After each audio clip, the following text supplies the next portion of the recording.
यहाँ से भाई हम अपने लास्ट वाले सेशन को कंटिन्यू कर रहे हैं। लास्ट वाले सेशन में हम लोगों ने क्वेश्चन नंबर 47 तक कवर कर लिया था भाई। आज के सेशन में हम लोग क्वेश्चन नंबर 48 से लेकर के क्वेश्चन नंबर 55 तक कवर कर लेंगे। Question number 48 to question number 55 काफ़ी इंपॉर्टेंट सेशन है आप लोग के लिए, ध्यान से समझिएगा। लास्ट वाले सेशन में हम लोगों ने एफिशिएंसी का एक तरीके से पूरा का पूरा कॉन्सेप्ट गेन किया था, पावर फ्लो डायग्राम का भी कॉन्सेप्ट गेन किया था। अब जो हम लोगों ने कॉन्सेप्ट सीखा है उसी से अब हम लोग यहाँ पे न्यूमेरिकल को सॉल्व करेंगे। सबसे पहला क्वेश्चन देखिए क्या बोल रहा है कि आपके पास एक 3 फेज इंडक्शन मोटर है और ये 2% का स्लिप पे रन कर रहा है। इसका मतलब क्या हुआ आपका, ये 0.02 हो जाएगा। आगे बोलता है if the input to rotor is 1000 watt, यानी रोटर के अंदर, स्टेटर ऐसा का जिक्र नहीं कर रहा है, डायरेक्ट रोटर के अंदर बोल रहा है भाई, ठीक है। तो रोटर के अंदर जो आपका पावर दिया हुआ है, और हमेशा आपको फार्मूला लिखते चला जाना है, कितना होता है 3 × PG या फिर कहिए 3 × I2² R2/S, और ये कितना दिया आपका 1000 वॉट आपका दिया हुआ है। बोलता है आगे then mechanical developed power by the motor will be. तो हम लोगों को पता है ऑलरेडी जो डेवलप मैकेनिकल पावर क्या होता है, ये होता है 3 × I2² R2/S, और ये होता है आपका 1 - S। और इसके जगह हम लोग क्या लिखते हैं, ये मेरा क्या है एक तरीके से ग्रॉस पावर जो आ रहा है, ठीक है। कितना हो जाएगा भाई, ओवरऑल ऐसे नहीं यार, ये कंफ्यूज कर देगा, ठीक है। इसके जगह मैं डायरेक्ट लिखता हूँ, फिर कोई नहीं, रहने देते हैं। देखिए इस पूरे के जगह हम लोग क्या बोलते हैं, ये मेरा PG होता है, ठीक है। ये हो जाएगा 1 - S। 3 फेज लेके चलिए, ज़्यादा बेटर होगा। ये आपका वैल्यू दिया हुआ है, कितना दिया 1000 वॉट, और 1 - स्लिप का वैल्यू दिया हुआ है 0.02।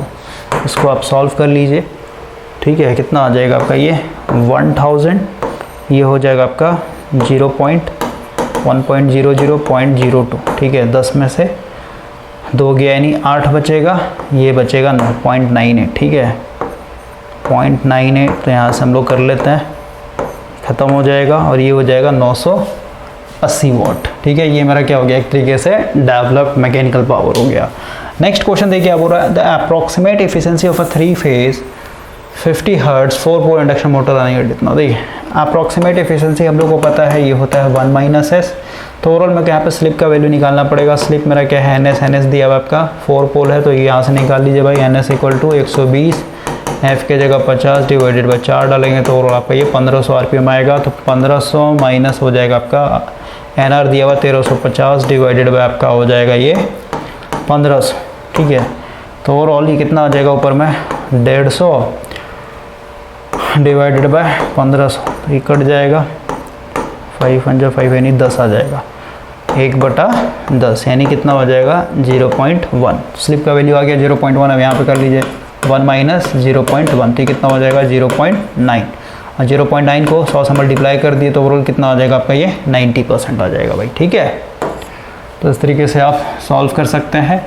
नेक्स्ट क्वेश्चन देखिए क्या बोल रहा है ना, squirrel cage rotor the bar are not placed parallel to the shaft but skewed. देखिए क्या होता है भाई, जब आप इंडक्शन मोटर पढ़ेंगे डिटेल में तो आपको 2 चीज़ पढ़ना होता है, एक होता है कॉगिंग और एक होता है आपका क्रॉलिंग। कॉगिंग को भी हम लोग क्या बोलते हैं, मैग्नेटिक लॉकिंग बोलते हैं भाई। अब मैग्नेटिक लॉकिंग क्या होता है और क्यों हम लोग को तिरछा एक तरीके से रोटर के बार को दिखाना पड़ता है। रोटर का बार कहने का मतलब क्या, जो आपका स्क्वायरल केज होगा इसमें हम लोग वाइंडिंग नहीं करते हैं, ठीक है। इसमें आपका इस तरीके का एल्युमिनियम का बार डाला हुआ रहता है, ठीक है। और ये तिरछा होना चाहिए, स्ट्रेट नहीं होना चाहिए। या फिर कहिए जब आप कॉगिंग पढ़ेंगे तो यहाँ पे एक और कंडीशन होता है कि जो स्टेटर में जितना स्लॉट आपने बनाया है, स्टेटर स्लॉट, ठीक है, और जो रोटर के अंदर स्लॉट्स हैं, रोटर स्लॉट्स, ये आपस में कभी भी बराबर नहीं होना चाहिए। या तो आप स्टेटर के स्लॉट को थोड़ा बढ़ा दीजिए या फिर कहिए रोटर के स्लॉट्स को एक तरीके से कम कर दीजिए, कभी भी आपस में ये बराबर नहीं होना चाहिए। क्यों नहीं होना चाहिए, इसके लिए अभी हम लोग थोड़ा सा एक आर्टिकल पढ़ते हैं जिसमें हम लोग पूरा का पूरा कॉगिंग का कॉन्सेप्ट कंप्लीट कर लेंगे भाई। कॉगिंग आपका यहाँ पे फिनिश्ड हो जाएगा। ओके, थोड़ा सा मेरे को वाईफाई कनेक्ट करना पड़ेगा। क्योंकि यहाँ पे एक और भी क्वेश्चन है ना 51, देखिए क्या बोल रहा है, in squirrel cage motor the number of stator slot क्या होना चाहिए, कभी भी बराबर नहीं होना चाहिए, ठीक है, आइदर मोर और लेस होना चाहिए as compare to rotor slot, ठीक है। और ये पूरा टॉर्क को एक तरीके से ये क्या करता है, कम कर देता है, जीरो कर देता है, ठीक है। तो तब तक हम लोग का ये कनेक्ट हो जाए भाई, तब तक यहाँ पे मैं आपको एक इम्पॉर्टेंट कॉन्सेप्ट देता हूँ। देखिए जब आप मोटर पढ़ेंगे तो मोटर में हम लोग का दो तरीके का टॉर्क होता है भाई, एक होता है इलेक्ट्रोमैग्नेटिक टॉर्क या फिर कहिए इंट्रैक्शन टॉर्क। मींस यहाँ पे स्टेटर का मैग्नेटिक फील्ड और रोटर का मैग्नेटिक फील्ड दोनों एक दूसरे से इंटरेक्ट करके क्या बनाता है, टॉर्क बनाता है, ठीक है। जैसे मोटर का अगर वर्किंग प्रिंसिपल पता होगा तो वहाँ पे क्या होता है, हमेशा एक तरीके से इंट्रैक्शन टॉर्क होता है, ठीक है, हम लोग लॉरेंट्ज फोर्स भी बोलते हैं। हम लोग यहाँ पे अभी फिलहाल के लिए रिलक्टेंस टॉर्क के बारे में पढ़ते हैं भाई। तो रिलक्टेंस टॉर्क हमेशा कहाँ आएगा, ये चीज़ समझिए, हमेशा भाई वहीं पे आएगा जहाँ पे आपका जो मैग्नेटिक फील्ड के लिए जो रिलक्टेंस है वो एक तरीके से नॉन यूनिफॉर्म हो। नॉन यूनिफॉर्म कहने का मतलब क्या, जैसे मान लेते हैं मेरे पास ये हो गया स्टेटर, ओके, और ये मान लेते हैं भाई मेरा एक हो गया रोटर। तो ये मेरा सिलेंड्रिकल रोटर है भाई, ठीक है, या फिर जैसे इंडक्शन मोटर पढ़ रहे हैं तो आप ये मान लीजिए मेरा स्लिप रिंग मोटर है, ओके। और ये जब आप सिंक्रोनस मशीन पढ़ेंगे ना तो सिंक्रोनस मशीन में आपने पढ़ा होगा दो तरीके का रोटर, एक होता है सिलेंड्रिकल रोटर और एक होता है एक तरीके से साइलेंट पोल रोटर। तो देखिए मैं क्या बोलना चाहता हूँ, अभी सिंक्रोनस मशीन में ही रह करके समझ लीजिए, स्टेटर में तो आपका 3 फेज यहाँ पे आपने सप्लाई दिया है ना, और ये रोटर एक तरीके सिलेंड्रिकल रोटर हम लोगों ने यहाँ पे यूज़ किया है। तो भाई जैसे मान लेते हैं यहाँ पे एक फेज़ के लिए मैं दिखा रहा हूँ, ठीक है, ये मान लेते ए है और इधर मान लेते मेरा ए डैश है, इसमें मान लेते क्रॉस है, इसमें मान लेते डॉट है। इसका मतलब क्या हुआ, इसके चलते मैग्नेटिक फील्ड अंदर तरफ जा रहा होगा ऐसे, है ना, समझे, इस तरीके से जा रहा होगा, और इसमें बाहर की तरफ आ रहा है, इसका मतलब क्या, इसका जो मैग्नेटिक फील्ड होगा ये आपका इस तरीके से जा रहा होगा। इसका मतलब क्या हुआ, यहाँ पे मेरा एक नॉर्थ बनेगा, यहाँ पे मेरा साउथ बनेगा, क्योंकि पूरा का पूरा मैग्नेटिक फील्ड कैसे जा रहा है, नीचे की तरफ जा रहा है, समझ में आया। तो ओवरऑल देखिए भाई, ये मेरा नॉर्थ बना और ये मेरा साउथ बना, तो ये अपना कंप्लीट पाथ कैसे कर रहा होगा, ये पहले यहाँ से निकलते हुए, क्योंकि नॉर्थ से निकलता है, इस एयर गैप से होकर के जा रहा होगा, और एयर गैप से होकर के फिर ये साउथ के पास पहुँच रहा होगा। सही बात है भाई, मेरे नॉर्थ से निकलेगा साउथ की तरफ जाएगा ना, ये सिलेंडर को हटा दीजिए एक तरीके से अभी फिलहाल के लिए, लेकिन फिर ये ऐसे भी तो जाएगा, समझ रहे, ऐसे जा करके ऐसे फिर वापस भी तो आएगा, अपना भाई पाथ कंप्लीट करेगा ना ऐसे, समझ में आया, फिर यहाँ से निकल के ऐसे जाएगा, ठीक है, नॉर्थ से निकल रहा है और साउथ में एक तरीके से एंटर कर रहा है, ऐसे आप एक तरीके से समझिए। या फिर ये भाई डायरेक्शन मिस्टेक हो, यहाँ से निकलेगा, ओके। ओवरऑल समझिए, एक्चुअली आयरन होता है ना, आयरन में आपका साउथ टू नॉर्थ जाता है, तो अभी कंफ्यूज नहीं होना, बस समझिए ये जो आपका पोल बना है स्टेटर में, इसका जो मैग्नेटिक फील्ड होगा इस तरीके से ऐसे, और ये ऐसे एक तरीके से लिंक होकर के जाएगा। तो एक चीज़ समझिए, अगर मैं यहाँ पे इस आयरन का, ये जो आयरन के अंदर से होकर के जा रहा है भाई, इसका अगर मैं रिलक्टेंस 0 मान लूँ, क्योंकि हम लोग इस तरीके से यहाँ पे फेरोमैग्नेटिक मटेरियल चूज़ करते हैं कि उसका रिलक्टेंस क्या हो, कम से कम हो, मीन्स परमिबिलिटी क्या हो, ज़्यादा से ज़्यादा हम लोग को देखने को मिले, है ना। तो ओवरऑल अगर आपने इस पूरे आयरन वाले पार्ट का रिलक्टेंस 0 मान लिया, तो सिर्फ और सिर्फ ये जो एयर गैप है, इस एयर गैप में ही क्या देखने को मिलेगा, इसको एक तरीके से रिलक्टेंस देखने को मिलेगा। और यहाँ पे जो एयर गैप है हर एक पॉइंट पे यूनिफॉर्म है, हर एक पॉइंट पे इतना ही आपको एयर गैप देखने को मिल रहा है, न कम ना ज़्यादा। इसका मतलब क्या हुआ, यहाँ पे जो रिलक्टेंस है ये मेरा एक तरीके से भाई यूनिफॉर्म है, जहाँ पे एयर गैप यूनिफॉर्म होता है वहाँ पे रिलक्टेंस भी क्या हो जाएगा, यूनिफॉर्म हो जाएगा। लेकिन वही अगर हम लोग यहाँ पे एक तरीके से साइलेंट पोल टाइप अगर हम लोग यहाँ पे रोटर लेते, ओके, ये मेरा 3 फेज हो गया, मान लेते हैं यहाँ पे नॉर्थ बना, यहाँ पे साउथ बना। अब जैसे मान लेते हैं भाई यहाँ पे मेरा कुछ इस तरीके का प्रोजेक्टेड टाइप अगर हम लोग पोल दिखाते हैं, फिर रोटर दिखाते हैं, यहाँ पे कुछ इस तरीके का आपका होता है, तो यहाँ पे क्या होगा, यहाँ पे भाई ये वाला जो हिस्सा है, यहाँ पे देख रहे हैं आपका जो एयर गैप है ये मिनिमम है, और इधर वाला जो हिस्सा है ये एयर गैप बहुत ज़्यादा है। इसका मतलब क्या हुआ, यहाँ पे भाई आपका एक तरीके से एयर गैप नॉन यूनिफॉर्म है। एयर गैप नॉन यूनिफॉर्म होने के चलते क्या होता है, इधर आपका रिलक्टेंस ज़्यादा देखने को मिलेगा, इधर आपका कम देखने को मिलेगा। लेकिन आपको पता होना चाहिए जो फ्लक्स होता है वो हमेशा लो रिलक्टेंस पाथ एक तरीके से फॉलो करता है। तो ये जो आपका नॉर्थ एंड साउथ है ना, ये ऐसे निकलेगा, इस नॉर्थ से जाएगा क्योंकि आपने यहाँ पे ऑलरेडी फेरोमैग्नेटिक मटेरियल दिया हुआ है, ये ऐसे घुस करके ऐसे जाएगा साउथ के पास। समझिए, बस मैं आपको समझाने के लिए दिखा रहा हूँ, उसका फिर बुक पे आएंगे, ठीक है। अब क्योंकि जो फ्लक्स होता है भाई, ये फ्लक्स रबर बैंड की तरह काम करता है, ये हमेशा अपना शॉर्टेस्ट, जैसे करंट जो होता है ना हमेशा क्या है, लो रेजिस्टेंस पाथ फॉलो करता है, उसी तरीके से जो फ्लक्स होता है यानी मैग्नेटिक फील्ड होता है वो लो रिलक्टेंस पाथ फॉलो करता है। तो ये क्या करेगा, ये ऐसे एयर से नहीं जाएगा डायरेक्ट इधर, ठीक है, क्योंकि यहाँ पे आपको हाई रिलक्टेंस देखने को मिल रहा है। ये क्या करेगा, ये इस रोटर के अंदर से होकर के जाएगा, क्योंकि रोटर क्या है, एक फेरोमैग्नेटिक मटेरियल का है ना, तो ये इसको लो रिलक्टेंस पाथ मिला, इसलिए ऐसे बेंड होकर के ऐसे चला गया।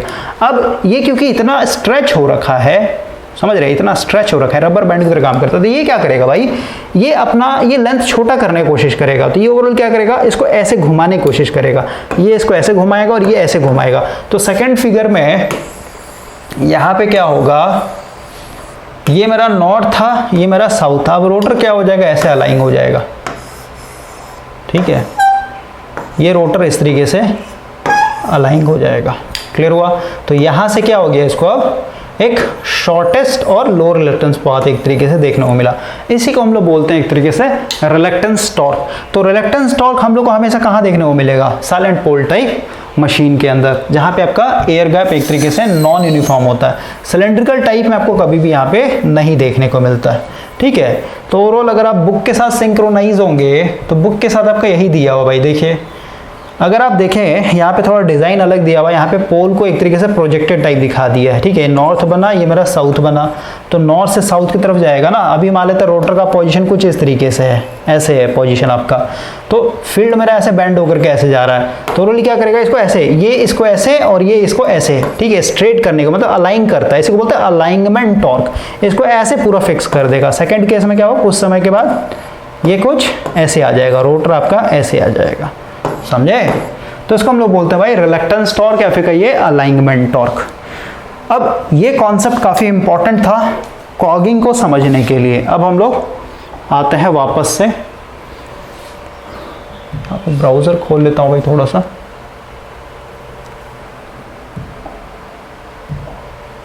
देखिए यहाँ पे एक वेबसाइट, एक मिनट भाई, लिंक डायरेक्ट मैं ओपन कर देता हूँ। ओके, एक मिनट बस।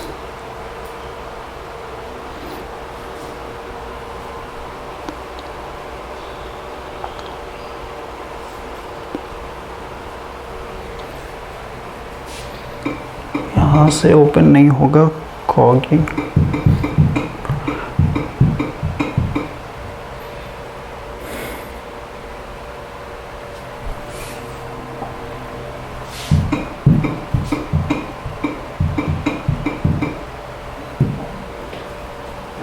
ये जो वेबसाइट है ना, जिस वेबसाइट को मैं चाहता हूँ यहाँ पे ओपन करना, वही इसमें बेटर तरीके से दिया हुआ भाई। एक मिनट बस।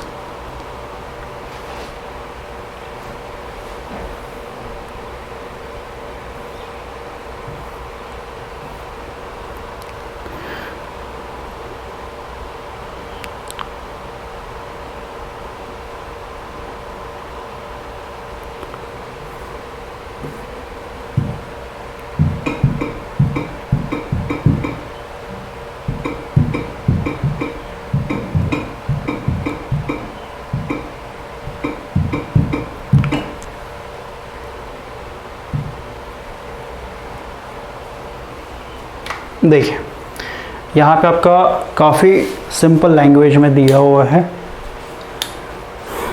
देखिए रिलक्टेंस टॉर्क अगर आपको समझ में आ गया होगा तो ये भी आपको समझ में आएगा। देखिए भाई क्या बोल रहा है, बोलता है कॉगिंग का definition, in electrical circuit current always take minimum resistance path, ठीक है, हम लोग को पता है। उसी तरीके से अगर आप मैग्नेटिक सर्किट की बात करें तो फ्लक्स जो होता है हमेशा क्या होता है, लो रिलक्टेंस पाथ फॉलो करता है। ओके, अब बोल रहा है so if the length of the air gap is minimum, अगर कहीं पे भी इसको मिनिमम रिलक्टेंस एयर गैप का लेंथ कम है, इसका मतलब क्या मिनिमम रिलक्टेंस देखने को मिल रहा है, ठीक है। तो कहीं पे भी एयर गैप का लेंथ मिनिमम है तो क्या वहाँ का जो रिलक्टेंस होगा वो भी एक तरीके से मिनिमम होगा, फिर ये वो आपका लो रिलक्टेंस पाथ होगा।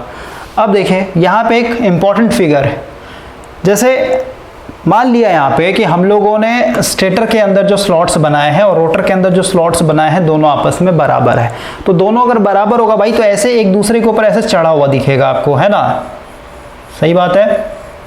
अब देखिए इसमें दो चीज़ होता है, ये जो बाहर की तरफ ऐसे है ये टीथ बोलते हैं इसको, ये होता है आपका टीथ, और ये जो आपका खांचा बना हुआ है यहाँ पे इसको हम लोग एक तरीके से बोलेंगे स्लॉट। क्लियर हो गया? थोड़ा सा फैन बंद करता हूँ भाई, ओके। तो ओवरऑल आपका यहाँ पे दिखाया गया है। अब देखिए अगर आप यहाँ पे थ्योरी पढ़ेंगे, क्या बोल रहा है, there are teeth and slots present in both stator and rotor, so the length of the air gap between them is not uniform. क्या बोला ये, कहाँ गया भाई, there are teeth and slots present in both stator and rotor, so the length of the air gap between them is not uniform. कहने का मतलब क्या है, अगर आप दो टीथ के बीच की बात करें, ये मेरा रोटर का टीथ है और ये मेरा स्टेटर का टीथ है, ठीक है, तो इसके बीच में देखिए ये एयर गैप क्या है, बहुत ही कम है, मिनिमम एयर गैप है। और जो स्लॉट्स है ये दोनों स्लॉट्स देखिए यहाँ पे, देखिए यहाँ पे और यहाँ पे, देख रहे हैं एयर गैप ज़्यादा है, देख रहे हैं इतना सारा एयर गैप है। हाँ, तो वही चीज़ यहाँ पे बोल रहा है कि टीथ और स्लॉट्स के बीच में अगर आप देखेंगे, किसके किसके बीच में, स्टेटर और रोटर के स्लॉट्स और टीथ के बीच में देखेंगे तो एयर गैप जो है मेरा ये नॉट यूनिफॉर्म है, ठीक है, मतलब नॉन यूनिफॉर्म आप बोल सकते हैं। आगे बोलता है, now if the teeth of the stator and rotor are perfectly aligned, इस तरीके का अगर अलाइन हो गया, then the air gap length between the stator and rotor is minimum. देखिए टीथ के बीच में बोल रहा है, रोटर का और स्टेटर का जो टीथ होगा इसके बीच में जो एयर गैप होगा ये मिनिमम होगा, सही बात है, is minimum. And between the slots of stator and rotor, ये स्लॉट्स देख रहे हैं, स्टेटर का हो गया स्लॉट्स और ये रोटर का हो गया स्लॉट्स, ठीक है, तो इनके बीच में जो एयर गैप है क्या है मेरा, एक तरीके से मैक्सिमम है। So the reluctance between the stator and rotor teeth is minimum, ठीक है, वही चीज भाई, एक ही चीज बोल रहा है। आगे बोलो, फॉर दिस फ्लक्स द, कहाँ गया, for this flux has got the path of minimum reluctance, यानी यहाँ पे आपको मिनिमम रिलक्टेंस देखने को मिल रहा है और इसके बीच में क्या है, एक तरीके से मैक्सिमम रिलक्टेंस देखने को मिल रहा है। Now if the rotor try to move right और लेफ्ट, ठीक है, अगर मान लेता मोटर ऐसे और या फिर ऐसे, जैसे ये डायग्राम कैसे बनाया जाता है भाई, जैसे आपको पता होगा, थोड़ा सा ये मशीन पढ़ा होगा ना आपने IIIQ से, ओके, जैसे ये मान लेते हैं आपका स्लॉट्स किसका है, स्टेटर का स्लॉट्स है, सही बात है, और मान लेते हैं यहाँ पे रोटर है, ठीक है, तो रोटर के अंदर ऐसा स्लॉट्स है। अगर आप इसको ऐसे कटिंग कर दें, यहाँ से ऐसे काट देते हैं मान लेते हैं, ठीक है, तो ये पूरा पूरा ऐसे ओपन हो जाता है, समझे, ऐसे ओपन हो जाएगा, ये स्टेटर का हो जाएगा, इसके नीचे में ये स्टेटर हो गया इस तरीके से और इसके नीचे में रोटर हो जाएगा। क्लियर हुआ? ये डायग्राम क्या बता रहा है ये आपको क्लियर हो जाना चाहिए। तो ये कि अगर रोटर ऐसे या ऐसे लेफ्ट या राइट घूमने का अगर कोशिश करेगा, देखिए क्या बोल रहा है, now if the rotor tries to move right or left, the reluctance of the path increases, but the flux will oppose this because it has got the path of minimum reluctance, which is the most stable position। जैसे देखिए हम लोग आते थोड़ा सा board के ऊपर, ये जो हम लोगों ने सेकंड केस का दिखाया है, इस डायग्राम को थोड़ा सा भाई ऐसे फिर से बनाना होगा। देखिए क्या बोल रहा है आपका लाइन, जैसे मान लेते हैं ये अभी एकदम अलाइन हो गया और रिलक्टेंस टॉर्क क्या होता है, कुछ देर के लिए आता है सिस्टम के अंदर, ठीक है, कुछ देर के लिए आएगा।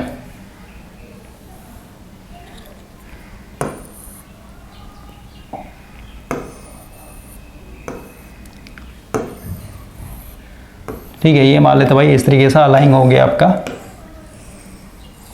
पहले ऐसे था अब ये ऐसे अलाइन हो रखा है। तो इस केस में देखिए ये नॉर्थ से साउथ की तरफ ऐसे मैग्नेटिक फील्ड जा रहा है।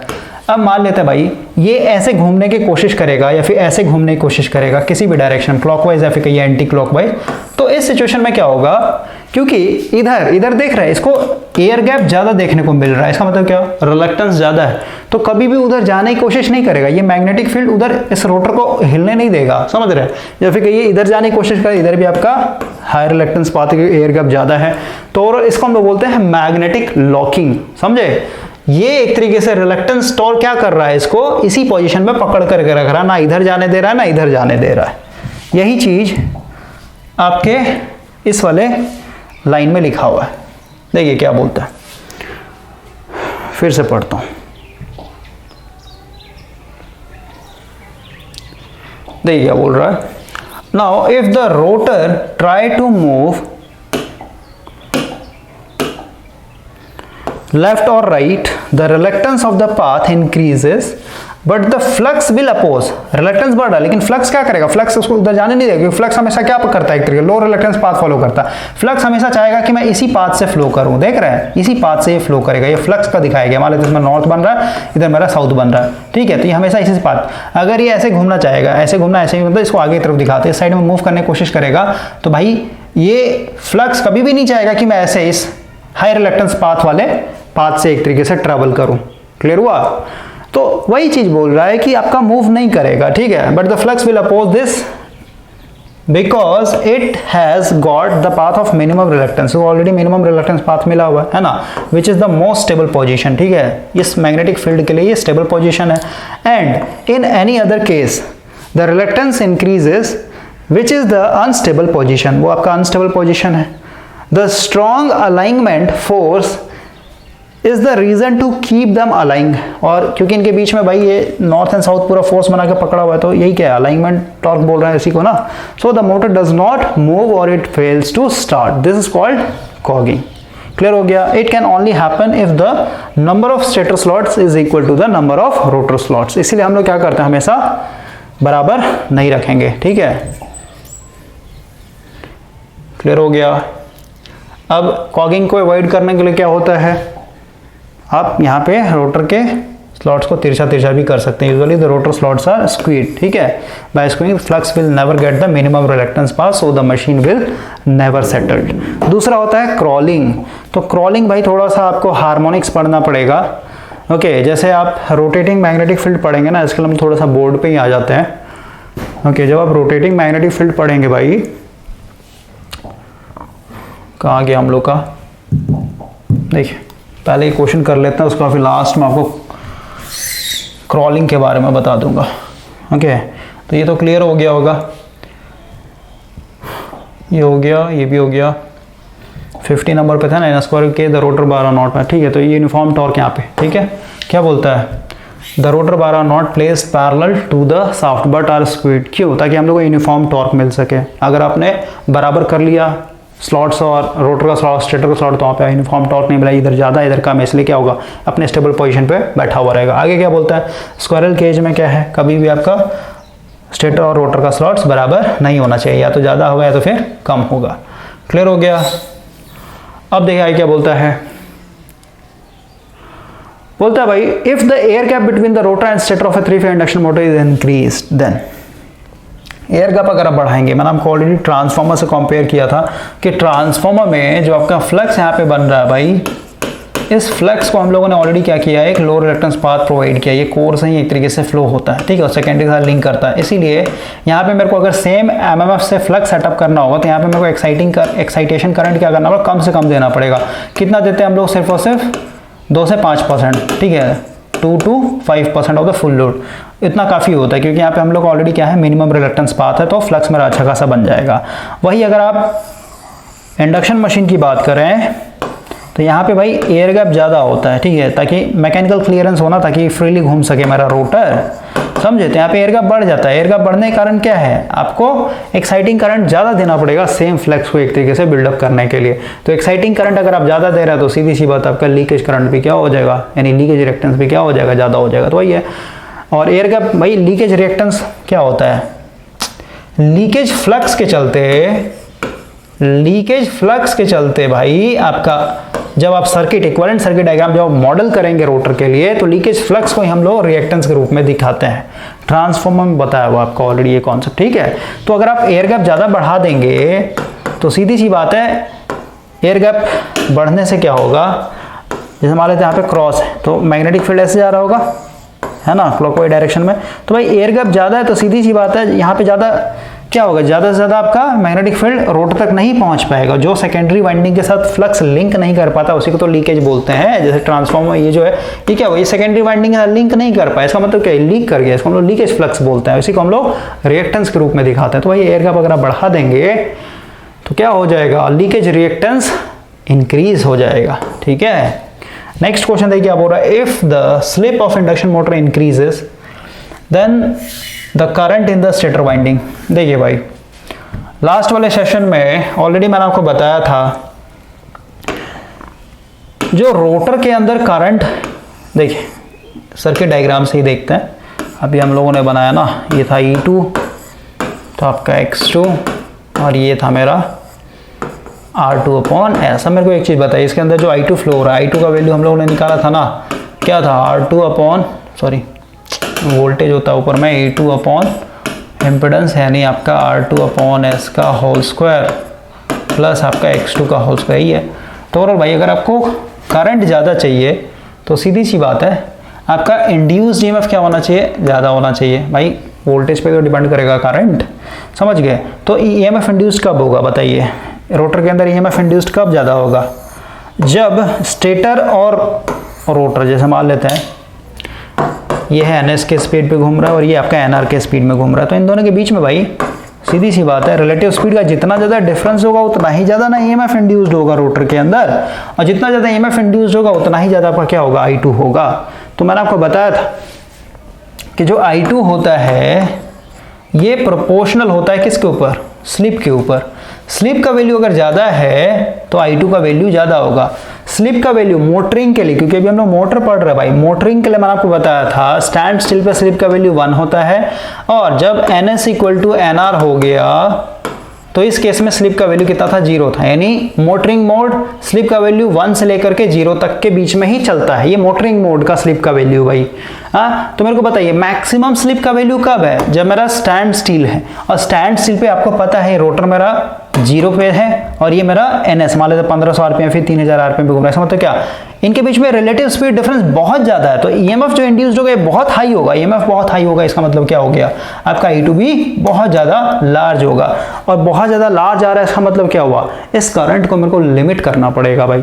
और लिमिट करने के लिए फिर हम लोग स्टार्टर एक तरीके से डिज़ाइन करते हैं, या फिर कहिए इस रोटर के अंदर रेजिस्टेंस को एक तरीके से बढ़ाते हैं हम लोग। और रेजिस्टेंस बढ़ाने का हम लोग यहाँ पे एक बेनिफिशियल क्या होता है कि हम लोग का स्टार्टिंग टॉर्क एक तरीके से इंक्रीज हो जाता है। ठीक है, तो आप इंडक्शन मशीन पढ़ेंगे डिटेल में तो आप स्टार्टर भी पढ़ना होता है हम लोग को, स्टार्टर क्यों चाहिए होता है।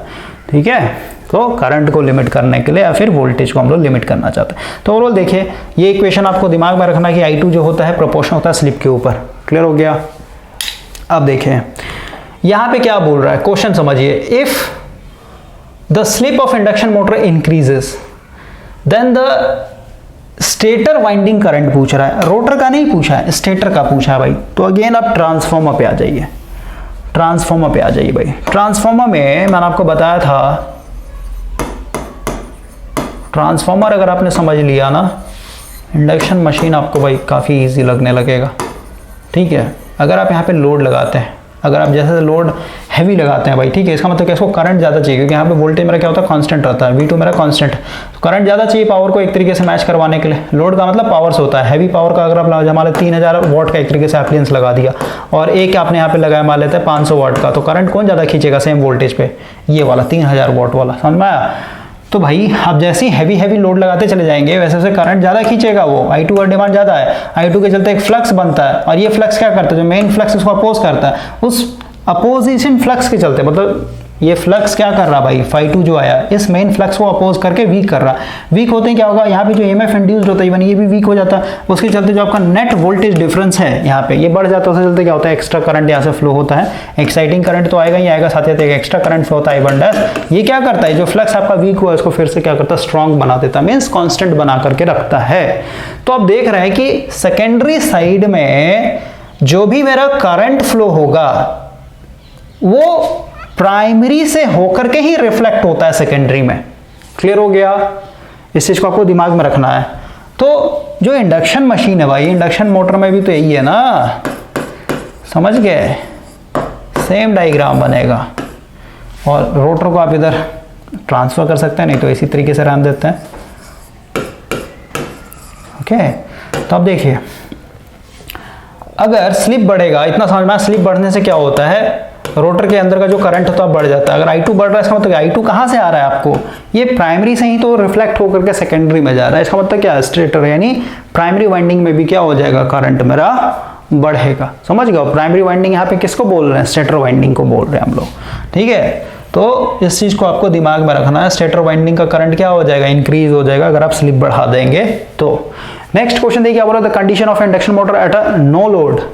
देखिए नो लोड का कंडीशन पूछ रहा भाई आपसे कि अगर मेरा नो लोड पे है इंडक्शन मोटर तो इसको आप किस तरीके से एज्यूम कर सकते हैं। तो नो लोड कहने का मतलब क्या, रोटर पे कोई लोड नहीं, तो रोटर मेरा फ्रीली घूमेगा बहुत तेजी से, सिर्फ फ्रिक्शन लॉस और बेयरिंग लॉस को उसको मतलब खत्म करने के लिए जो पावर चाहिए वो चाहिए बस। ठीक है, तो आप कह सकते हैं नो लोड पे NS जो होगा, मतलब जो NR होगा अप्रॉक्सीमेटली NS के बराबर होगा भाई, यानी आप कह सकते हैं सिंक्रोनस स्पीड के लगभग करीब होगा। तो स्लिप क्या होगा मेरा, स्लिप जो होगा अप्रॉक्सीमेटली 0 के नज़दीक होगा। समझ रहे बात को, और स्लिप अगर आप 0 हो गया तो आपने देखा अभी जस्ट देखा भाई, और स्लिप 0 का मतलब क्या, आपका रोटर कंडक्टर और रोटेटिंग मैग्नेटिक फील्ड के बीच में कोई रिलेटिव स्पीड का डिफरेंस नहीं है। इसका मतलब क्या, कोई भी EMF इंड्यूस नहीं होगा रोटर के अंदर, कोई भी करंट फ्लो नहीं होगा।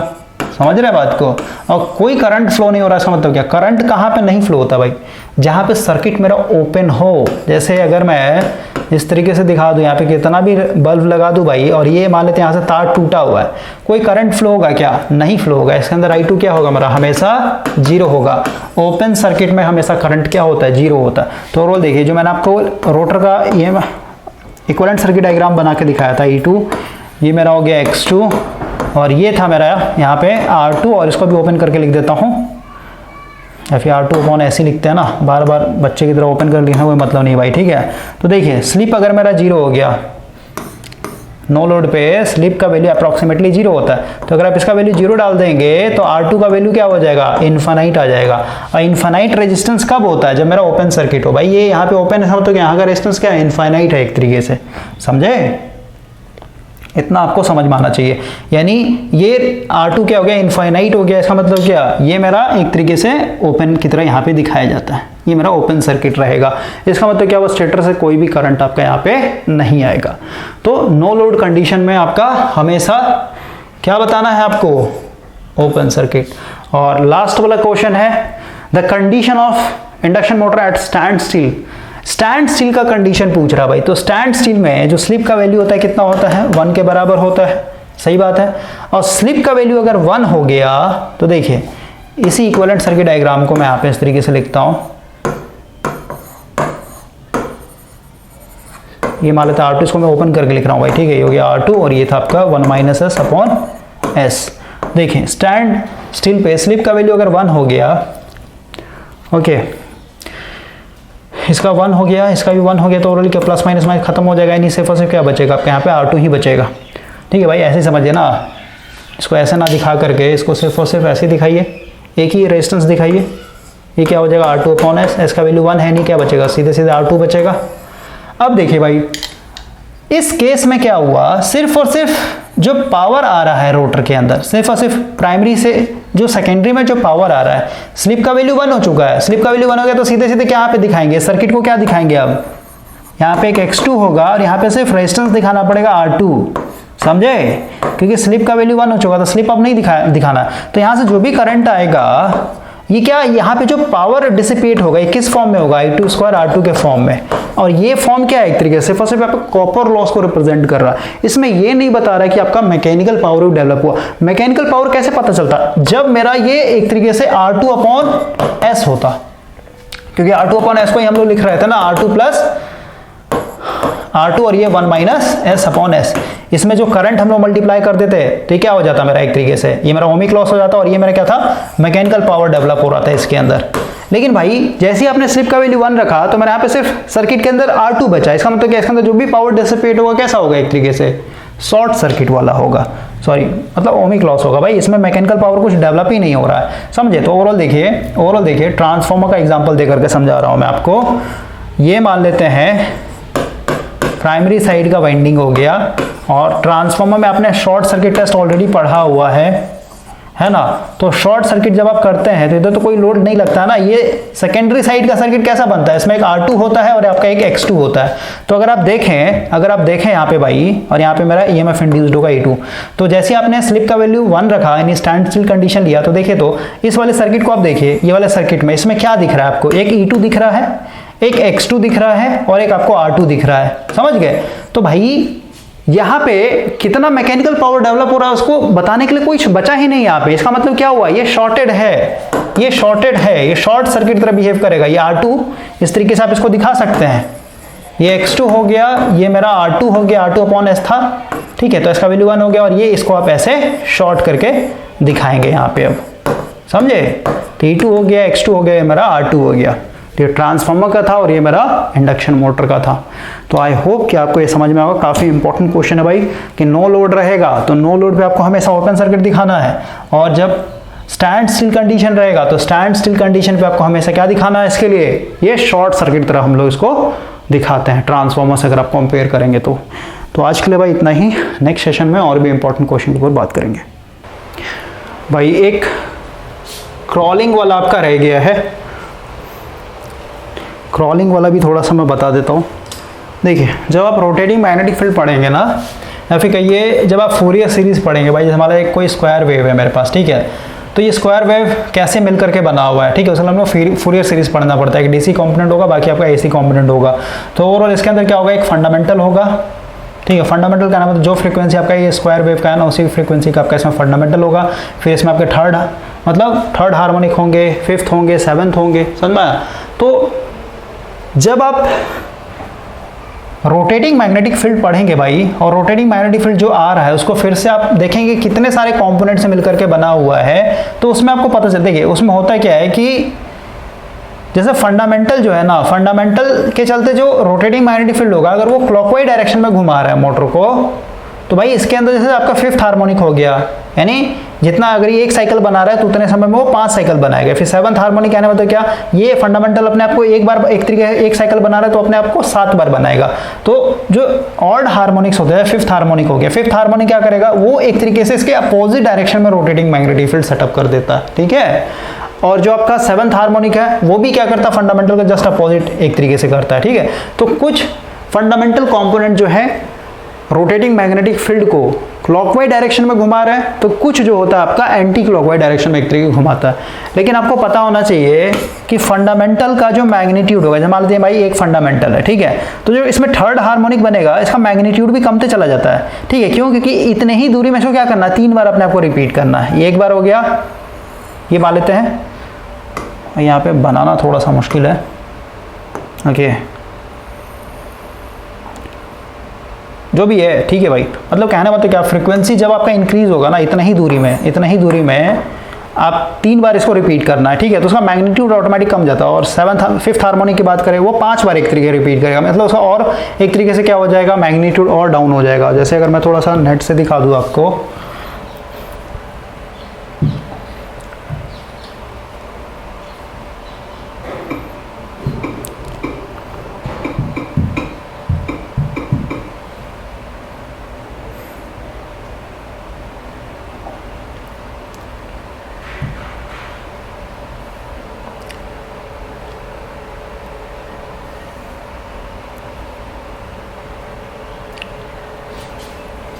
देखिए भाई, इसको देखिए आप, ये मेरा फंडामेंटल कंपोनेंट हो गया, मतलब फंडामेंटल हार्मोनिक्स है ये, ठीक है। ये अगर रोटेटिंग मैग्नेटिक फील्ड को क्लॉकवाइज डायरेक्शन में घुमा रहा है, तो ये थर्ड हार्मोनिक देखिए, ठीक है, ये एक साइकिल बनाया ना, उतने ही देर में ये एक साइकिल, ये दूसरा साइकिल, और ये अपना तीसरा साइकिल, मतलब 3 साइकिल बना लेगा।